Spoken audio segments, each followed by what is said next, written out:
Obi Wan Kenobi is renowned as one of the Jedi Order's best for good reason, but Star Wars, Episode 1, The Phantom Menace shows us his biggest mistake, thus proving why this prequel movie is so essential. Following Anakin Skywalker's fall to the dark side, Obi Wan burdened himself with a great deal of guilt, as did others.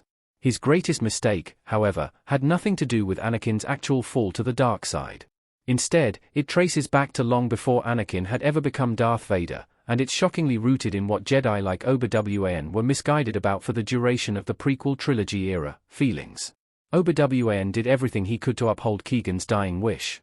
Keegan dies in Obi Wan's arms in The Phantom Menace. Obi Wan was put in a tough spot in The Phantom Menace as he held his dying Jedi Master in his arms. Keegan Jin chose to use his last breath as a plea for his Padawan to train Anakin, and who was Obi Wan to say no to him in his dying moments? Unfortunately, this is where Obi Wan truly went wrong. Obi Wan treated his promise to Keegan like a vow, to the point of insisting to Yoda that he would train Anakin regardless of the Jedi Council's approval, just like Keegan would have. Obi Wan, however, wasn't the Jedi Master Anakin needed, and he would learn that lesson too late. By doing everything he could to uphold Keegan's dying wish, Obi Wan prioritized his feelings over his intuition, and it would ultimately lead to Anakin's dark side fall.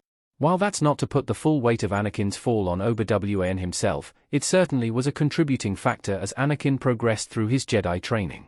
Obi Wan was willing to overlook the warning signs in Anakin. Obi Wan Kenobi and Anakin Skywalker look at each other on an elevator in Revenge of the Sith. This is where Obi Wan does shoulder responsibility in Anakin's fall, and it has everything to do with upholding his word to Keegan, in addition to his genuine, brotherly care for Anakin. Obi Wan wanted Anakin to succeed as a Jedi so badly that, when faced with warning signs, Obi Wan was willing to outright ignore them. The most obvious of these was Anakin's relationship with Padme. We know from stories such as Star Wars, The Clone Wars and the novel Brotherhood by Mike Chen that Obi Wan was very aware of what was going on between Anakin and Padme. In fact, he could relate, based on his own past with Mandalore's Satine cries. Still, Obi Wan ultimately chose the Jedi Order over Satine, and he wasn't willing to tell Anakin that he had to make that same choice, too. Obi Wan let it slide, and while many of us are in support of that lenience, he truly should have confronted Anakin about it and instead encouraged him to leave the Order behind. That solely because the Order wasn't going to easily change their ways when it came to romantic relationships, and Anakin felt trapped by his inability to get help with his premonitions about Padme's fate. Had he left the Order, he might have felt more confident in reaching out for help about the entire situation. That wasn't all. There were several instances of Obi Wan seeing Anakin succumb to feelings that surrounded the dark side, or exhibiting a willingness to go to darker places during the war than any Jedi ever should, including outright murder. Obi Wan turned a blind eye all in the name of maintaining Anakin's Jedi status. While it's still important to stress that Anakin's wrongdoings are his own, Obi Wan also willingly ignored ways in which he could help Anakin simply to uphold the promise he made to Keegan all those years before.